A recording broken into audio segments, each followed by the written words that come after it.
Kabanata 2571. Bata pa lang sila ay nagtatalo na sila, at walang katapusan. Ngumiti si Brandon at sinabing, ipinapakita nito na maganda ang relasyon nila. Nang maisip niya ang kanyang anak at si Freya, mukha siyang solemna. Noong nabubuhay pa si Ken, hindi siya naging mabait kay Freya. Kasalanan niya iyon. Kung si Ken ay hindi nakatira sa kanyang ina noong siya ay bata, hindi siya magiging ganito ang matinding ugali. Si Freya ay walang mabuting ina o kapatid na nagmamahal sa kanya. Hindi rin siya naging mabuting ama sa kanya. Naisip niya na kahit hindi siya papansinin ni Freya at itakwil, wala siyang reklamo. Napansin ni Daisy na mukhang malungkot si Brandon kaya naglakad na siya. Tito Brandon, may kapatid na si Freya ngayon. Nasa kanya ang pagmamahal mo at ng aking ina. Dapat maging masaya ka para sa kanya. Huminto si Brandon dahil ang magiliw na mga salita ay nagpainit sa kanyang puso. Ngumiti siya at tumungo. Totoo naman, sobrang saya ko. Samantala, sa street, Donner Estate, bumalik si Yorvik mula sa kabinet at nakita niyang karga-karga ni Nolan ang kanyang anak sa sala. Kumunat ang noo niya. Hindi pa ba sapat ang apo mo para sa iyo? Bakit mo rin dinadala ang anak ko? Nakipaglaro si Zina sa Barbie at nakalimutan na niya ang sarili niyang ama. Nagtaas ng kilay si Nolan. Bawal ba ako? Para kayong cat and mouse duo, laging nag-aaway. Ang boses ni Madam Hathaway ay nanggaling sa itaas habang dahan-daang bumaba ng hagdan sa tulong ng kanyang pamangkin na si Yuna. Tinuro niya si Nolan gamit ang kanyang tungkod. Bastos, bakit hindi mo sinabi sa akin na nandito ka? Ang bastos mo kasing matandang iyon sa bahay. Tinabi ni Nolan si Zina at dahan-daang bumangon. Ayokong gisingin ka mula sa iyong pagtulog. Naglakad siya papunta sa couch, umupo, at inayos ang kanyang shawl. Kumusta ang iyong ama kamakailan? Napangiti siya. Huwag kang mag-alala. Malusog pa si Lolo, kaya hindi masyadong malayo ang tatay ko. Lumapit si Yorick kay Zina at binuhat ito. Ipinulupot niya ang mga braso sa leeg nito at tumingin sa kanya ng kumikislap na mga mata. Daddy, bumalik ka na. Natigilan si Yorick. Paanong hindi siya nakikita ng kanyang anak hanggang ngayon? Lumapit si Yuna kay Yorick. Ibigay mo sa akin si Zay. Ibinigay siya ni Yorick sa kanyang ina. Kinuha siya ni Yuna at sinabi sa kanya, nap time na. Pinunasan ni Zina ang kanyang mga mata at kinusot, saka sumubsob sa dibdib ng kanyang lola. Sige, tumingin si Madam Hathaway kay Nolan at kinuha ang tasa ng tsaa sa mesa. Rascal, nakahanap na ba ng bagong mapapangasawa ang bobo mong lolo? Palagi niya akong sinusundan na parang tuta, pero ang tahimik niya ngayon. Akala ko patay na siya. Bago pa makapagsalita si Nolan, bumukas ang pinto, at si Titus ay masungit na pumasok. Anong ibig mong sabihing patay na? Tumigil ka sa pagmumura sa akin. Nolan, pinag-uusapan mo ba ako sa likod ko? Ang kulit mo ng apo. Walang masabi si Nolan. Halos may buga ni Yorick ang kanyang tsaa. Siya ay umubo, inilapag ang kanyang tasa, at tumingin sa kanyang tiyuhin. Tito, nandito ka na. Mahinahong sinabi ni Titus, narito ako para sa isang inspection. Napangiti si Nolan. Kaya pala nawala ka kanina. Nasa Yaramur ka. Dito ka ba nag-inspection? Nag-click si Titus sa kanyang dila. Sinubukan ba niyang tawagan siya? Hinay pa ni Madam Hathaway ang kanyang tsaa. Kayong dalawa. Ang isa ay dumating ng hindi inanyayahan, habang ang isa ay dumating at hindi nagpahayag ng kanyang sarili. Kabanata 2572. Ang dating na binanggit ni Madam Hathaway ay si Titus. Pinandilatan ni Titus si Nolan. Siya ay nagsasalita tungkol sa iyo, pagdating ng hindi inanyayahan. Tumawa si Nolan at tumingin sa matandang babae. Gran, sa wakas alam ko na kung bakit hindi ka nagpakasal sa lolo ko. Malamang na hindi ka makakahanap ng kapayapaan. Nolan, galit na galit si Titus, nanginginig ang kamay niya.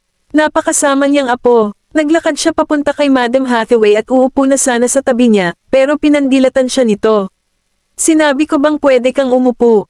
Nakaramdam ng inis si Titus ngunit hindi niya ito masabi. Kailangan niyang bumangon at bumantong hininga. Sal, huwag kang makinig sa bastos na ito. Bastos. Tumawa si Madam Hathaway at ipinatong ang kanyang mga kamay sa kanyang tungkod. Lahat kayong mga Goldman ay mga bastos. Ang iyong anak, ang batang ito, at lalo na ikaw. Nagtaas siya ng boses. Oo, bakla ako. Pwede na ba akong maupo? Inilayo ni Yorick ang mukha, nanginginig ang mga balikat. Sanay na si Nolan sa ganyan. Ang mga lalaking Goldman ay palaging walang kahihiyan sa harap ng kanilang mga babae. Kinuha ni Titus ang isang jewelry box sa kanyang bulsa at dahan-dahan itong binuksan sa harap ni Madam Hathaway. May isang lotus na inukit mula sa isang brilyante sa masalimuot na kahon. Malinaw ang hitsura nito, para sa iyo. Kinuha ito ni Sally at inilagay sa couch. Kung wala kang magandang gawin, huwag kang magtago sa labas ng bahay ng iba. Kung alam kong nandyan ka, hihilingin ko sa isang tao na palayasin ka. Mukhang awkward si Titus at Mamulong, maaari mo bang hayaan akong panatilihin ang aking dignidad sa harap ng mga bata? Bumangon si Nolan at inayos ang kanyang suit. Sige, maiwan ko muna kayo. Di nagtagal pagkaalis ni Nolan, nakaramdam ng kakaiba si Yorick sa pagdikit, kaya naghanap siya ng dahilan at umalis. Umuulan ng nyebe sa hardin, at ang bulaklak ay natatakpan ng puti. Lumapit si Yorick mula sa likuran at tumabi kay Nolan. Hanggang kailan mo balak manatili dito? Sinabi ni Nolan, bago matapos ang Desyembre. Napangiti siya, namimiss ang iyong anak na babae. Napatingin si Nolan sa kanya. Hindi ba? Nilinggan ni Yorick ang puting nakakap na paligid. Siyempre gagawin ko. Kung may gustong pakasalan siya, kailangan nilang magtivin. Si Zina ay isang bata na nakuha nila pagkatapos ng mga taon ng pagsubok, at si Zayla ay nasa mas mataas na panganib sa kanyang edad. Kahit na nag-iisang anak niya ito, minahal niya ito ng kaunti. Hindi naging pareho ang buhay pagkatapos dumating si Zina sa buhay nila. Nilinggan ni Yorick si Nolan. Dahil nag-iisang anak ko siya. Tinapik-tapik ni Nolan ang kanyang balikat, sa tingin mo ba ay madaling makahanap ng magiging live-in husband? Kahit na may mahanap ka, paano mo malalaman? Kabanata 2573. Hindi ko alam kung ano ang isusuot ko para makilala ang mga in-law sa unang pagkakataon. Kung magbibihis ako ng sobra, parang masyadong formal, pero kung sobrang simple, parang hindi ko sila nirerespeto. Nagpalit si Diana ng higit sa 10 damit, at tinakpan nila ang kanyang kama, nitpick silang lahat. Si Rick, na matagal nang nakahanda, ay tumingin sa kanya nang walang magawa. Basta magkasya, mukhang maganda yung dati, talaga. Kinuha niya ang purple na damit at tumayo sa harap ng salamin. Tama ka, sasama ako sa isang ito. Pagkatapos, tuluyan nang nagbihis si Diana at naglakad papasok ng palasyo habang hawak ang braso ni Rick. May naalala siya, ano ang tungkol sa isang regalo.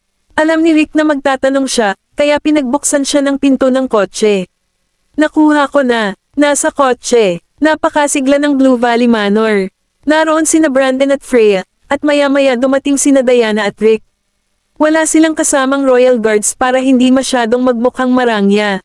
Pumasok sa bulwagan ang maharlikang mag-asawa, at ang Katie wala at mga katulong ay yumukod lahat sa kanila habang lahat ng nag-uusap sa sopa ay tumayo. Heavens, huli na ba tayo? Mabilis na naglakad paarap si Diana at nakita niya sina Maisie at Nolan, saka ngumiti ng matamis at inilahad ang kamay para makipagkamay. Hello, natutuwa akong nakilala kita sa wakas. Ngumiti si Maisie pabalik at nakipagkamay. Ikinagagalak na makilala ka, kamahalan. Huwag kang masyadong formal. Kami ay in-laws, tawagin mo na lang akong Diana. Si Diana ay hindi mukhang regal at napaka-friendly.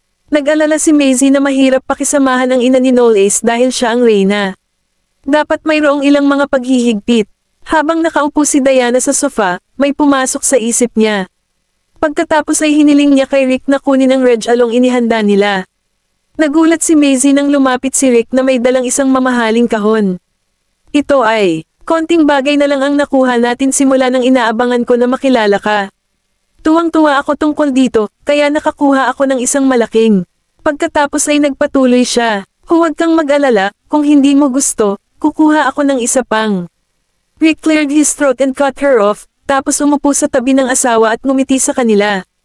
Humihingi ako ng tawad. Masyadong masaya ang asawa ko na sa wakas ay nakilala kita. Masyadong pala kaibigan ang hitsura ng kanyang asawa, at maaaring hindi mapalagay ang mga tao, lalo na pagdating sa mga regalo. Kahit na nag-aalala lang siya na baka hindi nila ito magustuhan, hanggat tinatanggap nila ito, ibig sabihin ay naiintindihan nila ang rason sa likod nito.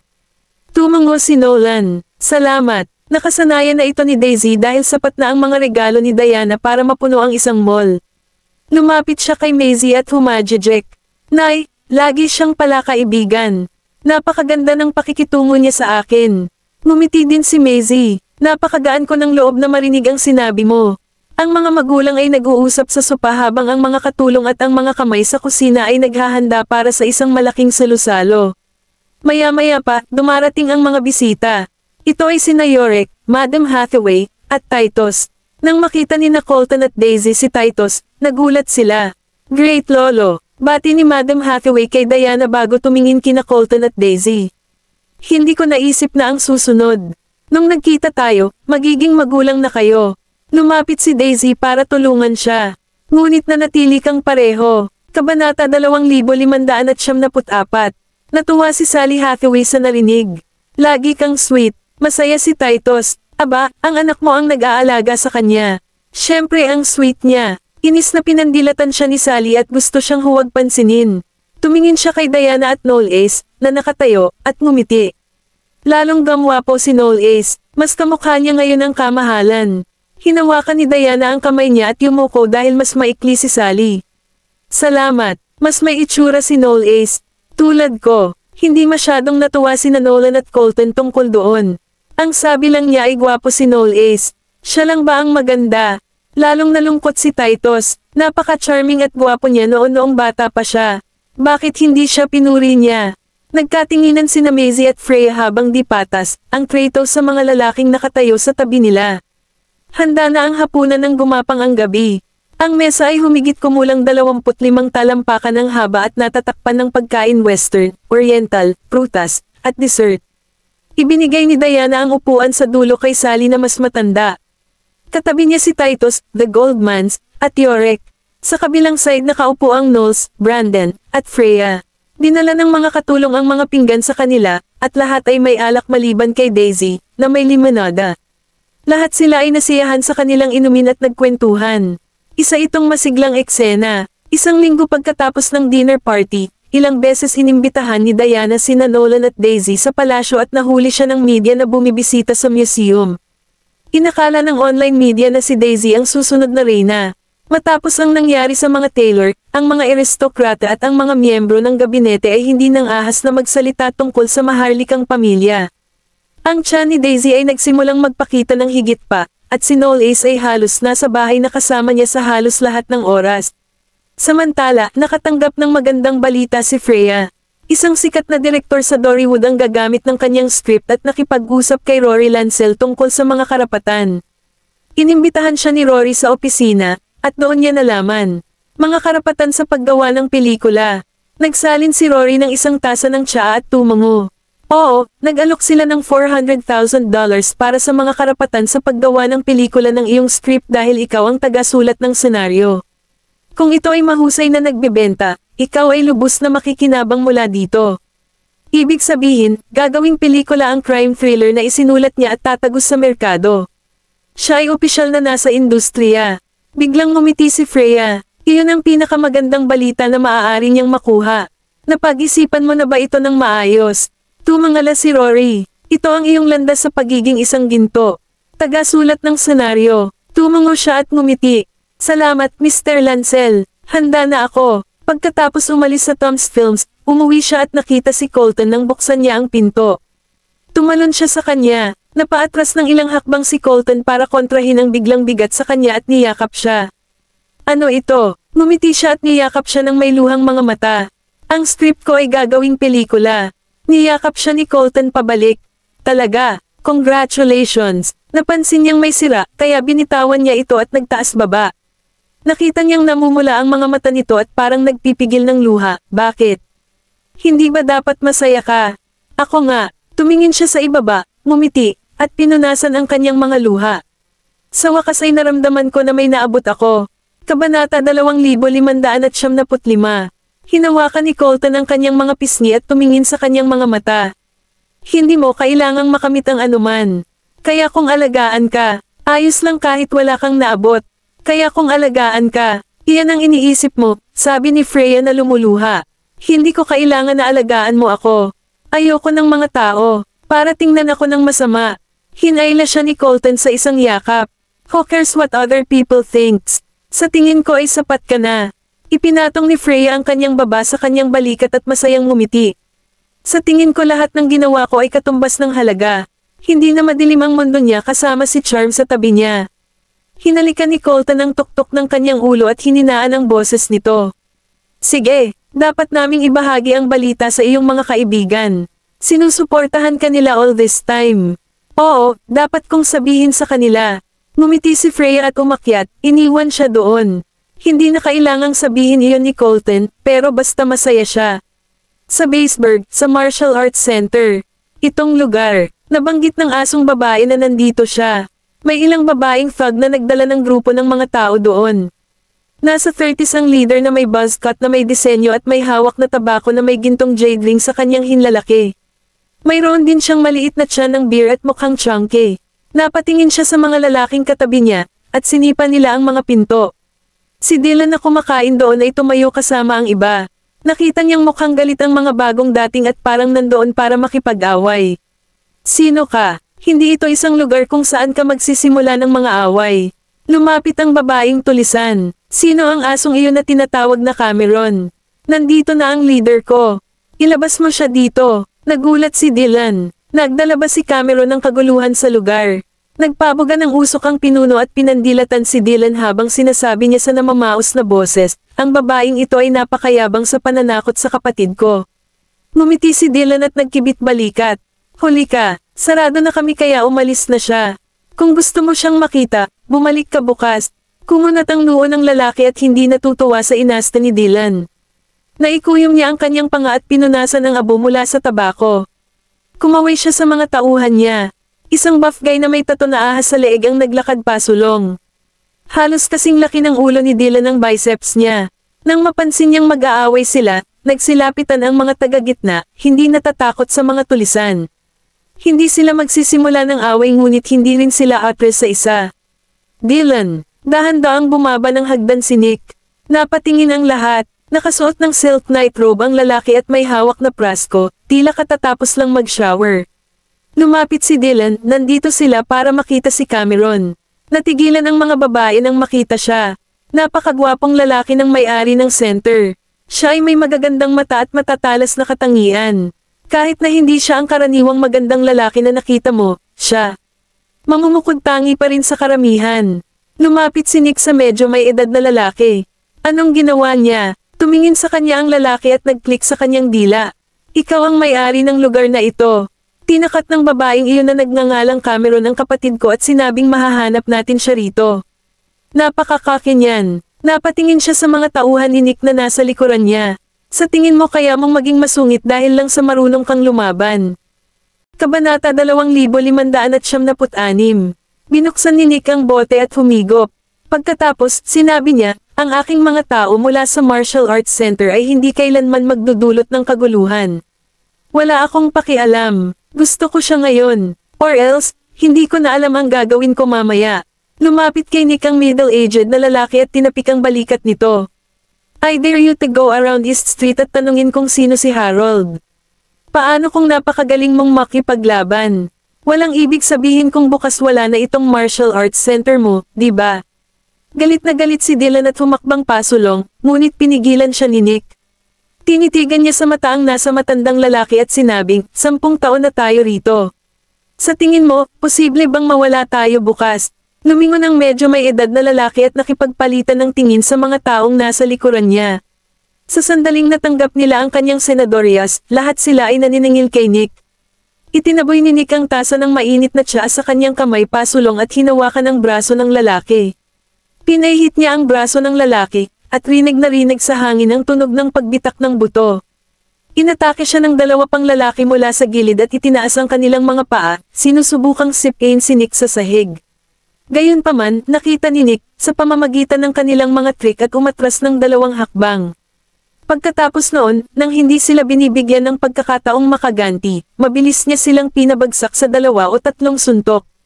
Lumubog ang mukha ng nasa katanghaliang gulang, at inutusan niya ang kanyang mga tauhan na sama-samang salakayin si Nick. Minamaliit niya si Nick, hindi sila tugma ni Nick. Hindi man lang sila makatagal ng 10 minuto, at lahat sila ay namimilipit na sa sahig sa sakit. Ang mga babae sa grupo ay hindi pa nakakita ng ganito. Nagulat silang lahat at napaatras ng ilang hakbang. Nakaramdam ng hiya ang nasa katanghaliang gulang na lalaki. Tinuro niya si Nick at sinabing, maghintay ka rito. Inilabas niya ang kanyang telepono at sinubukang tumawag para mas marami pang tao. Kaya lang, bago pa man siya makatawag ay may lumabas na dagger nang wala sa oras at inalis ang phone niya sa kamay. Ang punyal ay nakazoom sa hangin at mahigpit na damaykit sa dami sa likod niya. Dahan-daang ibinaling ng nasa katanghaliang gulang na lalaki ang kanyang ulo upang tingnan ang punyal na nakaipit sa dami at nilagok. Pagtalikod niya ay nakatayo na sa harapan niya si Nick. Ibinalik niya ang kanyang telepono sa kanya at sinabing, isama mo ang iyong mga tauhan at umalis ka. Kinuha ng middle-aged na lalaki ang telepono at sinipa ang lalaking nasa tabi niya. Tara na. Ang grupo ng mga lalaki ay napaatras.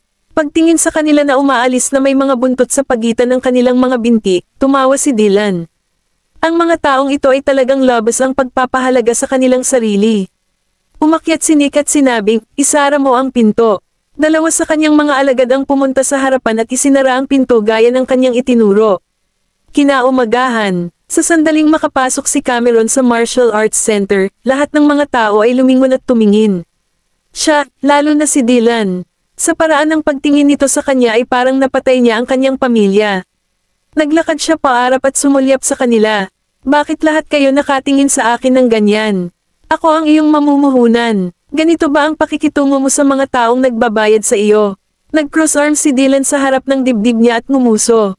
Miss Southern, wala ka sa East Islands. Kung gusto mong manggulo, pumunta ka sa ibang lugar. Huwag magdala ng anumang gulo sa Martial Arts Center. Ako ang gumagawa ng gulo. Ngumisi si Cameron. Anong klaseng gulo ang ginawa ko? Paanong hindi ko? Bago niya matapos ang kanyang pangungusap, biglang naisip ni Cameron ang isang bagay na ginawa niya noong isang linggo, at agad na naunawaan niya. Pumalakpak siya at sinabing, yung mga babae, dinala ba niya ang boss niya dito? Isang linggo na siyang naghihintay sa kanila. Inakala niyang hindi na sila darating, kaya hindi niya inaasahan na pupunta sila rito habang wala siya. Nagalit si Dylan sa kanyang reaksyon at sinabing, ngayon mo lang naalala ang ginawa mo. We've keeping a low profile ever since we set up our martial arts center here. Pero ginagamit mo ngayon ang pangalan namin para manggulo. Ayos lang kung manggugulo ka, pero paano mo sila dadalhin sa martial arts center natin? Sa huli, ang aming boss ang tumulong sa iyo na ayusin ang problema. Naisip mo na ba na ang iyong pagkilos ay maaaring magdulot ng masamang epekto sa ating reputasyon? Paano kung hindi na kami pinahihintulutang umupo sa lugar na ito? Ikaw ba ang mananagot sa pagkawala namin? Kabanata 2577. Naramdaman ni Dylan na hindi ito sapat pagkatapos niyang magsalita at nagpatuloy. Siyempre, wala kang dapat ipag-alala dahil mayroon kang mga Goldman para i-back up ka, pero iba ang boss natin. Itong martial arts center ang naiwan niya. Ginastos niya lahat ng ipon niya sa center na ito. Sabi mo ginastos ni Nick ang lahat ng kanyang ipon sa martial arts center na ito. Sa kanyang memorya, ang mga Wickham ay medyo mayaman sa Southeast Eurasia. Hindi kaya pinutol niya ang lahat ng relasyon niya sa kanyang pamilya pagkatapos niyang umalis sa kanyang tahanan. Lumingon si Dylan at sinabing, oo naman. 10 taon nang itinayo ng amo namin ang martial arts center dito. Dito siya kumakain at natutulog. Tumanggi ang may-ari ng lugar na ito na popahan ito sa mga tagalabas dahil ayaw niya ng gulo. Isang linggo siyang kinausap ng aming amo ng personal, at saka lang siya nag-aatubili na pumayag na ipaupo sa kanya ang lugar na ito dahil sa kanyang sinseridad. Pinapirma pa niya ng kasunduan ng amo. Kung ang amo ay nagdudulot ng anumang problema sa panahon ng pag-upa, babawiin niya ito. Kaya tingnan mo ang ginawa mo ngayon. Kung maglilibot ang mga iyon at sabihing binubuli natin sila, kailangan nating isara itong martial arts center bukas. Natahimik si Cameron. Siya ang humiling sa kanila na pumunta sa martial arts center para hanapin siya, ngunit hindi niya inaasahan na si Nick ang pumirma ng ganoong klase ng kontrata sa may-ari. Nagpunta si Dylan at ang iba pang mga disipulo para gawin ang kanilang mga gamit. Tumayo sandali si Cameron at nagmamadaling umalis sa martial arts center matapos maalala ang isang bagay. Lumingon si Dylan at nakita siyang tumatakbo palayo. Hoy! Nang tangka niyang tawagan siya, wala na siya. Habang tinitingnan niya si Cameron, mas naramdaman niyang isa itong manggugulo. Malamang, ang mga taga-East Islands ay barbaric. Nang lumingon siya, nakita niya si Nick, na nakatayo sa ikalawang palapag, at nanlamig. Boss, samantala, malapit sa pribadong paaralang elementarya. Damn it, takot na lumabas yung babaeng yun para makipagkita sa kuya namin. Kaya naman kusa niyang hiniling sa amin na dalhin siya sa martial arts center at naging dahilan para mapag-alitan kami. Nakatayo sa dingding, nagsindi ng sigarilyo ang pulang buhok. Habang naririnig niya ang kwento ng mga babaeng katabi niya ay mas lalo siyang nagalit. Sinampal siya ng kapatid niya dahil sa nangyari kahapon. Dahil kilala ng babaeng iyon ang dalawang batang iyon, kailangan ko lang kunin ang isa sa kanila at akitin siya.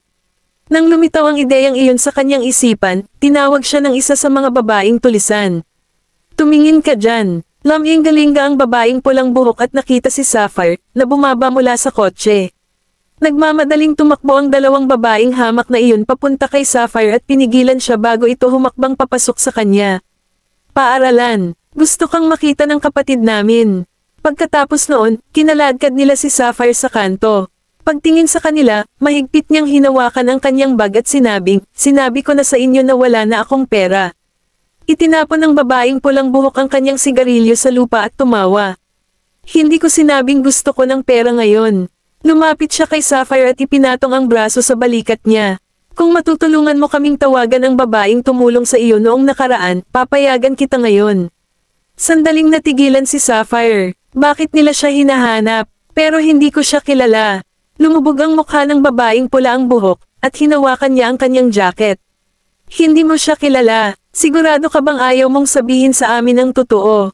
Gusto mo bang bugbugin ka namin ulit? May humawak sa kanyang palso nang itaas niya ang kanyang braso at akmang sasampalin si Sapphire. Lumingon siya at nakita si Cameron. Tinulak siya ni Cameron at hinawakan si Sapphire sa gilid niya. Hinahanap mo ba ako? Nagningning ang mga mata ng pulang buhok nang makita si Cameron. Well, tingnan mo kung sino ang nandito. Akala ko duwag ka na sa martial arts center lang nakakapagtago. So, bakit ngayon ka lang lumabas? Humalaklak si Cameron at sinabing, wala ako roon kahapon, pero hindi mahalaga. Pumunta ako para makita kayo ngayon, tama ba? Alam niyang pupuntahan nila ang dalawang batang ito dahil hindi nila siya mahanap kahapon. Kaya lang hindi niya inaasahan na may lakas ng loob ang mga ito na dumiretso sa paaralan. Kabanata 2578. Miss, nang may gustong sabihin si Sapphire, hinaplos ni Cameron ang kanyang ulo at sinabing, pumunta ka muna sa klase mo. Late ka na. Madiin na idiniin ni Sapphire ang kanyang mga lobby, at patuloy na iniikot ang kanyang ulo habang naglalakad papasok sa kanyang paaralan. Pagkapasok niya sa campus, itinaas ni Cameron ang kanyang kamay at tinapik ang mukha ng pulang buhok. Na may ngiti sa kanyang mukha, sinabi niya, dalhin mo ako sa iyong kapatid. Natigilan ang grupo ng mga babaeng tulisan. Ito ang unang pagkakataon na nakatagpo sila ng taong may death wish, ngunit ito ang gusto nila. Pagkatapos ay dinala nila si Cameron sa isang billiard center. Napuno ng usok ang gitna, at napalingon ang lahat ng lalaki nang makita sila. Nang makita ng nasa katanghali ang gulang na naglalaro ng billiard na may dinala silang babae, itinuwid niya ang kanyang katawan at ibinaba ang kanyang pool cue. Lumapit ang babaeng may pulang buhok at sinabing, Harold, siya na. Tumingin si Cameron sa paligid. Napansin niya na ang ilan sa kanilang mga binti o braso ay nalaglag. Parang nakuha na nila ang maikling dulo ng stick nang pumunta sila sa martial arts center noong nakaraang araw. Sinuri ni Harold si Cameron at tinanong, ikaw ang babae. Pinagkrus ni Cameron ang kanyang mga braso sa harap ng kanyang dibdib at ngumiti. Oo, ako iyon. Nang makita niya ang kanyang mayabang na ugali ay muling naalala niya ang nangyari kahapon. Mariin niyang itinikom ang kanyang panga, itinulak ang mga tao sa paligid niya, at naglakad patungo kay Cameron. Ginawa mo lang kaming tanga kahapon at may lakas ka pa bang loob na ipakita ang sarili mo sa amin ngayon? Para sa akin ay medyo matapang ka. Bahagyang itinaas ni Cameron ang kanyang kilay, tinapik ng kanyang daliri ang kanyang braso sa isang maindayog na tempo habang sinabi niya, oo, ako ay isang matapang na babae. Nagkamali ako na hinanap mo ako kagabi, pero wala ako. This time, hindi mo na ako kailangan pang hanapin. Dumating ako para sa inyo. Nang matapos siyang magsalita, itinaas niya ang kanyang paa at sinipa si Harold, na pinalipad siya patungo sa pool table at nabasag ito sa proseso. Natigilan ang lahat. Harold, nagsisiksikan sa sulok ang iilang babaeng tulisan at takot na pinanood ang eksena. Tinatakpan ang kanyang dibdib, si Harold ay nagmamadaling bumangon sa sahig at umubo ng ilang beses. Kumbaga, hindi niya inaasahan na ganoon kalakas si Cameron. Siya ay nagngangalit ang kanyang mga ngipin at sinabi, puntahan mo siya. Nang matanggap ang kanyang utos, lahat ng kanyang mga tauhan ay sumugod patungo kay Cameron. Tumalon si Cameron sa mesa at napahiga sa sahig sa gilid. Sinipa niya ang mesa patungo sa grupo ng mga taong sumusugod sa kanya. Pagkatapos nito, kumuha siya ng pole cue at pinaikot-ikot ito sa kanyang kamay ng ilang beses bago sila inatake. Siya ang naging sanhi ng mga ito na sumigaw at sumigaw sa sakit sa tuwing dumarating ang pole cue sa kanilang mga kamay o binti. Nang maputol ang pole cue sa kalahati, si Cameron ay nagsagawa ng spin kick sa lalaking nasa harapan niya, tinapakan ang nahulog na lalaki, at lumundag, na sinipa ang dalawang lalaki na sumalubong sa kanya habang ang kanyang mga paa sa hangin. Dalawang lalaki ang sinipa at itinapon kasama ang mga tao sa likuran nila. Natigilan si Harold at ang grupo ng mga babaeng tulisan. Lumingon si Cameron at sinulyapan ang iilang sugatan na gusto pang umatake. Gayunpaman, lahat sila ay nagulat na lahat sila ay inabandona ang ideya at itinapon ang mga pole cue sa kanilang mga kamay sa sahig. Pagkatapos noon, naglakad si Cameron papunta kay Harold. Sinubukan ni Harold na lumayo kay Cameron at nagtanong, ano ang gusto mo? Lumayo ka sa akin. Mag-isang hinawakan siya ni Cameron mula sa sahig, at nang akmang susuntukan. Nanya ito, sumigaw si Harold at napaluhod sa sahig, I'm sorry. Pasensya na po, please tigilan mo na ako. Pangako hindi ko na uulitin. Ibinaba ni Cameron ang ulo at tumingin sa lalaking nakaluhod sa sahig. Pupunta ka pa ba ulit sa Martial Arts Center? Hindi. Pangako hindi na ako pupunta doon. Ano ang tungkol sa mga babaeng ito? Lumingon si Harold para tignan sila. Nang maramdaman ang kanyang titig, lahat sila ay lumuhad at sinabing, labis kaming ikinalulungkot tungkol doon. Nangangako kami na hindi na namin sila hahanapin pa. Pinilit ni Harold na ngumiti sa kanyang mukha at sinabing, nagsorry na sila sayo. Kabanata 2579. Napatingin si Harold sa lalaking nasa likod ni Cameron. Dahan-daang bumangon ang lalaki sa sahig.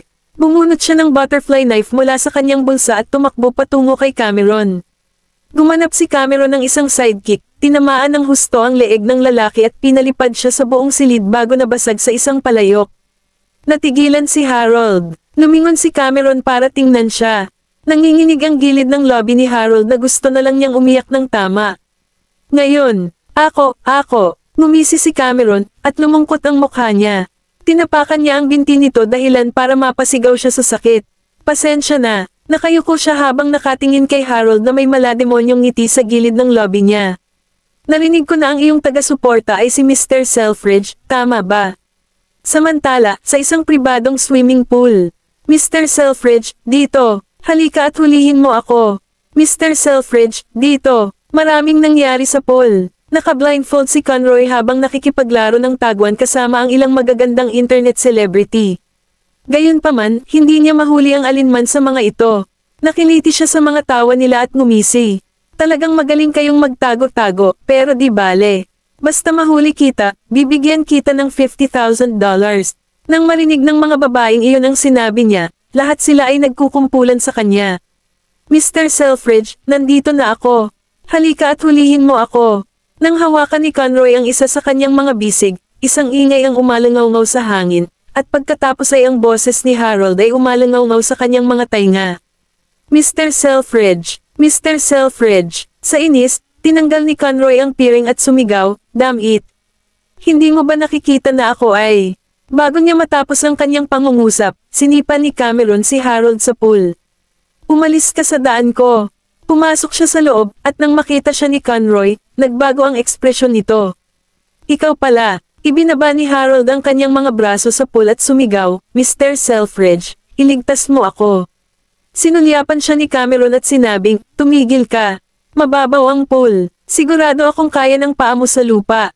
Huminto si Harold sa paghahampas ng mga braso at tumingin kay Conroy. Kinawian ni Conroy ang kanyang kamay at sinabihan ang mga babae sa tabi niya na umatras nang tumayo siya at naglakad patungo. Cameron na may agresibong tingin sa mukha. Nang tumingin si Cameron sa kanya, nanghina ang kanyang mga tuhod, at bumagsak siya sa lupa sa harap ni Cameron. Cam, wala akong ginawang gulo. Natigilan si Harold at alam niyang wala na siya sa oras na ito. Ilang sandali pa ay lumuhad silang dalawa sa harapan ni Cameron. Wala ni isa sa kanila ang nang-ahas na magsalita. Si Cameron ay nakaupo na naka-cross-leg sa isang upuan. May hawak na straw habang umiinom ng juice, sabi niya, ako, Isang makatwirang tao. Tatanggapin ko ang iyong paghingi ng tawad, ngunit kailangan kong makita ang iyong sinseridad. Tinitigan ni Conroy si Harold na nakaluhod sa tabi niya. Kinilig si Harold at pilit na ngumiti sa kanyang mukha. I'm sorry, Cam. Alam kong may nagawa akong mali. Sana maging mas malaking tao ka at patawarin mo ako. Pagkatapos ay nagmamadaling sumingit si Conroy at sinabing, Cam, itong lalaking ito ang nagdudulot ng gulo sa paggamit ng pangalan ko. Wala naman talagang kinalaman sa akin. Napatingin sa kanya si Harold. Mr. Selfridge, di ba sabi mo susuportahan mo kami? Huminga ng malalim si Conroy at inikat ang mga mata kay Harold. Pinapanta ba kita sa Martial Arts Center? Ni hindi mo alam kung sino ang kinakaharap mo, at gusto mo pa rin akong suportahan. Nag-e-enjoy ako dito habang nagkakagulo kayo sa labas, at umaasa ka pa rin na tutulungan kita. Sinabi sa kanya ng kanyang ama na itatatwa niya siya kung mangangahas siyang gumawa muli ng anumang gulo. Kung siya ay pinalaya sa kanyang pamilya, at pagkatapos na bawiin ng kanyang ama ang lahat ng kanyang mga baraha, masisiyahan pa ba siya sa buhay na mayroon siya ngayon? Hindi naman sa hindi niya kayang mamuhay ng mahirap pansamantala. At least, makakauwi pa rin siya.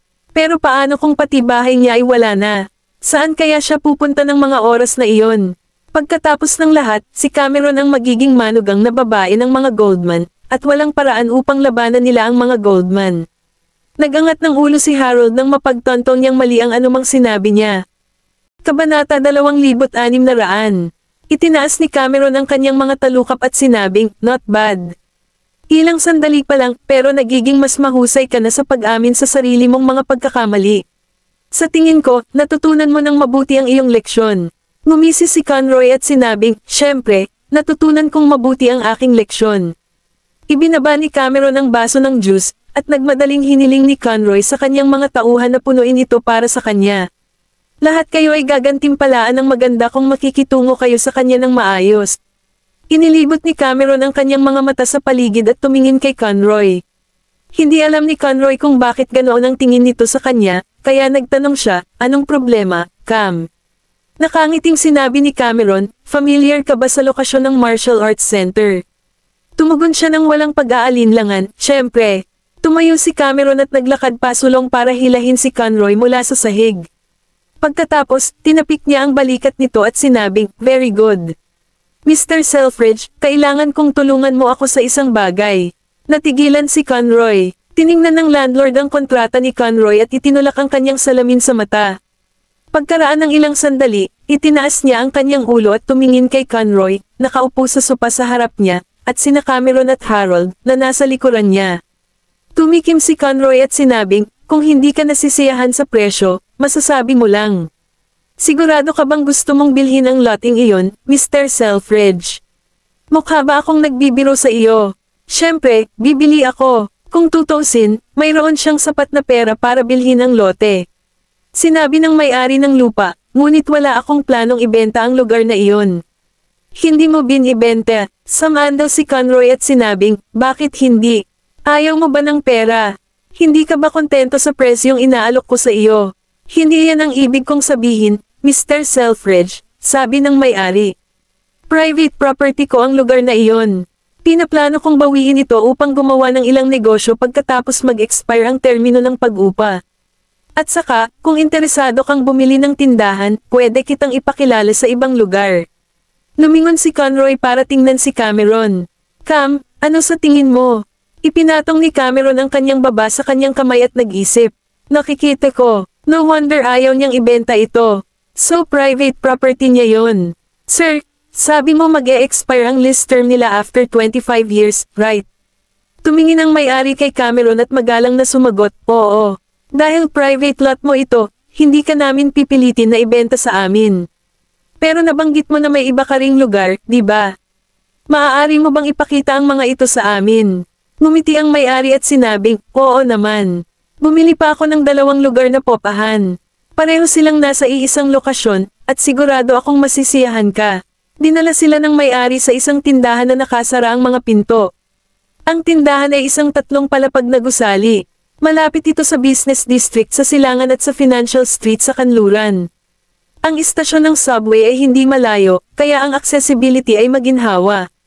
Matapos buksan ang pinto ng seguridad, binuksan ng may-ari ang mga ilaw at pinapasok sila sa loob ng tindahan. Maluwag ang lote at mukhang bago. Ang unang palapag ay kapansin-pansing mas malaki kaysa sa Martial Arts Center. Maliban sa parlor, mayroong 3 mas malalaking lugar. May mga elevator din sa loob ng hall, at katabi lang ng mga elevator ang hagdan. May receptionist desk at ilan pang kwarto sa second floor. Lumapit si Conroy kay Cameron at sinabing, maganda ang lugar na ito, Cam. Ito ay isang 3 palapag na gusali, at ito ay napakaluwang. Sa tingin ko dapat mong kunin ito. Nakatayo sa ikalawang palapag, tumingin si Cameron sa paligid at napagtanto na karamihan sa mga dekorasyon ay bago. Ano ang ginamit nitong tindahan dati? Sagot ng landlord, dati itong beauty salon. Pero pagkakuha nila ng bagong tindahan, lumipat sila sa downtown, kaya binili ko sa dating may-ari, at mula noon ay bakante na. Kung pinag-iisipan mong bilhin ito, matutulungan kita sa lahat ng mga formalidad anumang oras. Ngumiti si Cameron at tumungo. Oo naman, pakireserba ito para sa akin. Bibigyan kita ng sagot sa susunod na 2 araw. Okay, ito ang aking name card. Maaari mo akong kontakan anumang oras. Ibinigay ng landlord ang kanyang name card kay Cameron. Matapos silang lahat ay lumabas sa lote, sina Conroy at Harold ay sumunod sa kanya at sinabing, Cam, sa tingin ko ang lote ng tindahan na ito ay magagastos ng malaking pera. Kahit na gusto kitang tulungan, kung lumampas ito sa aking budget, ako,